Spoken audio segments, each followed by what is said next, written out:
আর মাত্র কয়েকটা দিন বাকি আছে। বছরের সবচেয়ে বড় চন্দ্রগ্রহণটি সংগঠিত হতে যাচ্ছে কয়েকটি দিন পরেই।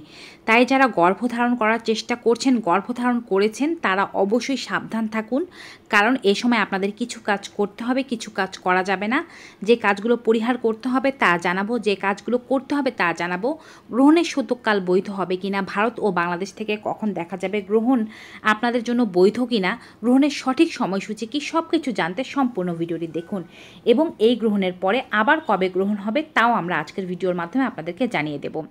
চ্যানেলে নতুন হয়ে থাকলে চ্যানেলটি সাবস্ক্রাইব করবেন। ফেসবুক থেকে আমাদেরকে দেখে থাকলে পেজটি ফলো করতে ভুলবেন না। চলুন শুরু করা যাক। 2024 সালে অনেকগুলো গ্রহণ ছিল, মোট 5টি গ্রহণ আছে, যার মধ্যে দুটো ইতোমধ্যেই হয়ে গিয়েছে এবং 3টে এখনও বাকি আছে। দুটোর মধ্যে একটি হয়েছিল 25শে মার্চ, যেটি হয়েছিল একটি চন্দ্রগ্রহণ। এরপরে আরও একটি গ্রহণ হয়েছে, যেটি হচ্ছে 8 এপ্রিল, সেটি ছিল একটি সূর্যগ্রহণ। এবার সংগঠিত হতে যাচ্ছে বছরের দ্বিতীয় চন্দ্রগ্রহণ, যেটি হবে 17 এবং 18 সেপ্টেম্বর। এরপরে আবার একটি সূর্যগ্রহণ হবে, যেটি হবে 2 অক্টোবর, এবং সর্বশেষ একটি চন্দ্রগ্রহণ আছে, যেটি হবে 17 অক্টোবর।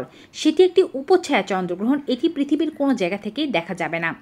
তো 2 অক্টোবর এবং 17 অক্টোবরের যে চন্দ্র ও সূর্যগ্রহণটি আছে তার সম্পর্কে আমরা পরবর্তী কোনো ভিডিওতে আলোচনা করব, এবং এর সঠিক সময়সূচি, বৈধতা মানতে হবে নাকি হবে না, মানলেও কোন কাজগুলো করা যাবে যাবে না, আমরা তখন জানিয়ে দেব। আজকে আমরা 17 ও 18 সেপ্টেম্বরে যে গ্রহণটি হবে তার সম্পর্কে আপনাদেরকে জানাচ্ছি। এই গ্রহণটি একটি আংশিক চন্দ্রগ্রহণ, এবং এই অবস্থায় দেখা যাবে যে চন্দ্র অর্ধেক গ্রাসিত হয়েছে, পরিপূর্ণ গ্রাসিত হয়নি। 17 ও 18 সেপ্টেম্বরের এই চন্দ্রগ্রহণটি দেখা যাবে ইউরোপ থেকে, আফ্রিকা থেকে, উত্তর আমেরিকা, দক্ষিণ আমেরিকা, এশিয়ার কিছু অংশ, প্রশান্ত মহাসাগর, আটলান্টিক, ভারত মহাসাগর, আর্কটিকা এবং অ্যান্টার্কটিকা থেকে। এই গ্রহণটি ভারত ও বাংলাদেশে দৃশ্যমান নয়, কারণ ভারত ও বাংলাদেশে তখন দিন থাকবে, আর দিনের বেলা যেহেতু আমরা চন্দ্র দেখতে পাই না, তাই গ্রহণটিও আমরা দেখতে পাবো না। কিন্তু যে সমস্ত দেশে তখন রাত রয়েছে সেই সমস্ত দেশ থেকে এই গ্রহণটি আংশিক রূপে দেখা যাবে। এবারে আপনাদেরকে বলছি এর সূতককাল বৈধ হবে কিনা। যে সমস্ত গ্রহণ চোখে দেখা যায় না, সাধারণত তার সূতককাল বৈধ হয় না, তাই এই গ্রহণের সূতককাল বৈধ হবে না। আপনারা চাইলে মানতে পারেন, নাও মানতে পারেন, তারপরেও আমরা গ্রহণের 100% সঠিক সময়সূচি জানিয়ে দিচ্ছি, এবং গ্রহণের সময় কি করবেন কি করবেন না তাও আপনাদেরকে জানিয়ে দিচ্ছি। গ্রহণটি শুরু হবে ভারতীয় সময় অনুযায়ী 18 সেপ্টেম্বর সকাল 6টা বেজে 11 মিনিটে। সকাল 6টা বেজে 11 মিনিটে এর উপচ্ছায়া প্রবেশ করবে। গ্রহণ শুরু হতে থাকবে 7টা বেজে 42 মিনিটে। গ্রহণ সর্বোচ্চ অবস্থায় থাকবে বা সর্বোচ্চ গ্রাসিত অবস্থায় থাকবে 8টা বেজে 14 মিনিটে। গ্রহণ শেষ হয়ে যাবে 8টা বেজে 45 মিনিটে, এবং উপচ্ছায়া শেষ হবে 10টা বেজে 17 মিনিটে। এখানে কেউ কেউ চাইলে উপচ্ছায়া শুরু এবং শেষের সময় থেকে মানতে পারেন, কেউ কেউ চাইলে শুধুমাত্র গ্রহণ শুরু এবং শেষের সময়ও মানতে পারেন। উপচ্ছায়া শুরু হবে 6টা বেজে 11 মিনিটে, শেষ হবে 10টা বেজে 17 মিনিটে, এবং গ্রহণ শুরু হবে 7টা বেজে 42 মিনিটে, শেষ হবে 8টা বেজে 45 মিনিটে। যারা উপচ্ছায়া মানতে চাচ্ছেন উপচ্ছায়া মানবেন, যারা শুধুমাত্র শুরু ও শেষের সময়টা মানতে চাচ্ছেন তারা এই সময়টা মানবেন। বাংলাদেশের সময় অনুযায়ী এই গ্রহণটি শুরু হবে 18 সেপ্টেম্বর। উপচ্ছায়া শুরু হবে সকাল 6টা বেজে 41 মিনিটে। গ্রহণ শুরু হবে 8টা বেজে 12 মিনিটে।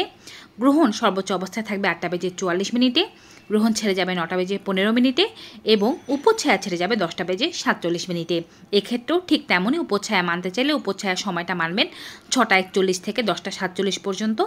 আর যদি শুধুমাত্র গ্রহণ শেষ ও শুরু সময়টা মানতে চান সেক্ষেত্রে 8টা 12 মিনিট থেকে 9টা 15 মিনিট পর্যন্ত মানতে হবে।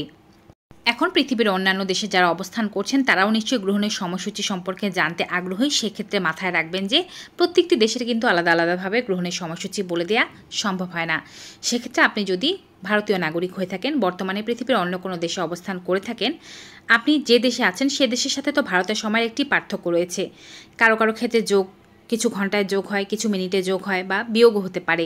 তো যে সময়ের পার্থক্যটি আছে ভারতের সময়ের সাথে আপনার সময়ের, আপনি চন্দ্রগ্রহণের সেই সময়ের পার্থক্যর সাথে যোগ বা বিয়োগ করে নিন। ভারতের যে সময়টি বলেছি তার সাথে যোগ বা বিয়োগ করে নিন, আপনি আপনার দেশের সময়টা পেয়ে যাবেন চন্দ্র বা সূর্যগ্রহণের।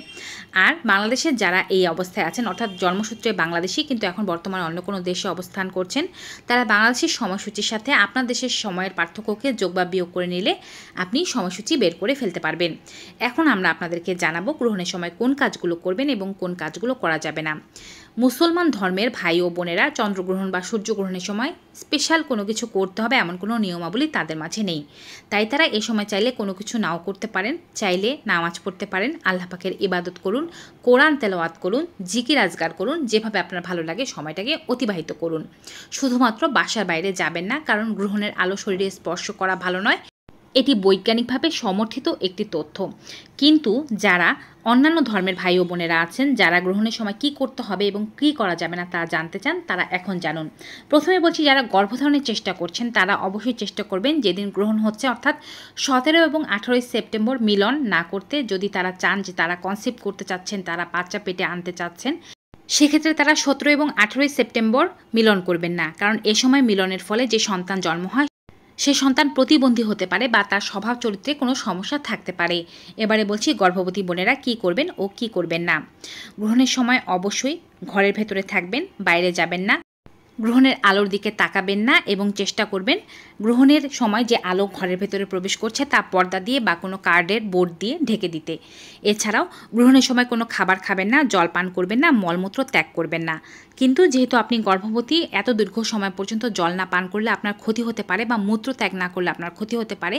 তাই খুব বেশি সমস্যা হলে অবশ্যই অল্প জল পান করবেন এবং মূত্র ত্যাগ করে ফেলবেন। গ্রহণের আগে আপনার ঘরদোর পরিষ্কার করে ফেলবেন এবং গ্রহণের পরে আবার ঘরদোর পরিষ্কার করবেন, গুরুজনদের আশীর্বাদ নেবেন। গ্রহণের আগেই ভগবানের মূর্তি ঢেকে ফেলতে হবে। এ সময় পূজা অর্চনা থেকে শুরু করে কোনো পবিত্র কাজ করা যাবে না। মনে মনে সৃষ্টিকর্তার নাম জপ করতে পারেন। ঘরে যে সমস্ত জলের পাত্র এবং শুকনো খাবারের পাত্র আছে তার মধ্যে তুলসী পাতা দিয়ে রাখুন এবং রান্না করা খাবার গ্রহণের পর ফেলে দিতে হবে। যদি রান্না করা খাবার গ্রহণের আগেই খেয়ে ফেলতে পারেন তাই ভালো। গ্রহণের সময় রান্না করবেন না, কোনো কিছু কাটা, ছেঁড়া, সেলাই, বোনাই এই ধরনের কোনো কাজই আপনারা গ্রহণের সময় অন্ততপক্ষে করতে পারবেন না। এমনকি বেশি মোচড়ানো যাবে না, মোড়ানোও যাবে না, এতেও সন্তানের ক্ষতি হতে পারে। কোনো প্যাকেট ছেঁড়া থেকে শুরু করে কোনো কিছুই এমন কাজ করবেন না যা আপনার সন্তানের জন্য ক্ষতিকারক হতে পারে। গ্রহণের সময় হয়তো আপনার খারাপ লাগতে পারে, যদি খুব বেশি খারাপ লাগে আপনি ফোনে ডক্টরের পরামর্শ নিন বা গ্রহণের পরে দ্রুত ডক্টরের পরামর্শ নিন, কেন আপনার খারাপ লাগছে তা জেনে নিতে পারেন। গ্রহণ ভাঙার পরপরই অবশ্যই ঘরদোর পরিষ্কার করে নেবেন, গুরুজনদের আশীর্বাদ নেবেন এবং যতটা সম্ভব চেষ্টা করতে হবে খাবার, খাদ্য, জল পান করে নিতে। গ্রহণের সময় শুয়ে থাকবেন না, ঘুমিয়ে থাকবেন না। যদি শুয়ে থাকতে ইচ্ছাই করে তবে হাত পা কাচুমাচু করে বা একেবারে জড়সড়ো হয়ে শুয়ে থাকবেন না, হাত পা টান টান করে লম্বা হয়ে শুয়ে থাকতে হবে। গ্রহণের সময় সবচেয়ে ভালো হয় যদি আপনার চুলগুলো খোলা রেখে হাঁটাহাঁটি করতে পারেন, এতে পেটের বাচ্চা ভালো থাকে। কিন্তু মনে রাখবেন এগুলো ধর্মীয় শাস্ত্র অনুযায়ী মানা হয়ে থাকে, বাস্তবিক অর্থে বিজ্ঞান এগুলোকে সমর্থন করে না। গ্রহণের সময় কোনো কাজ করলে বাচ্চার ক্ষতি হবে এমন কোনো কথাই নেই, শুধুমাত্র গ্রহণের সময় বাইরে যেতে বা গ্রহণের দিকে সরাসরি তাকাতে বিজ্ঞান নিষেধ করেছে। তো ভিউয়ার্স, আমরা কাউকে প্রেশারাইজ করছি না কোনো কিছু মানার জন্য, এগুলো সম্পূর্ণই আপনাদের ধর্মীয় বিশ্বাসের উপরে ভিত্তি করে আপনারা মানতে পারেন। আজকের ভিডিওটি এখানে শেষ করব, আগামীকাল নতুন কোনো ভিডিও নিয়ে আপনাদের সামনে আবার হাজির হয়ে যাব। ততক্ষণ সবাই ভালো থাকবেন, সুস্থ থাকবেন। Good bye and take care.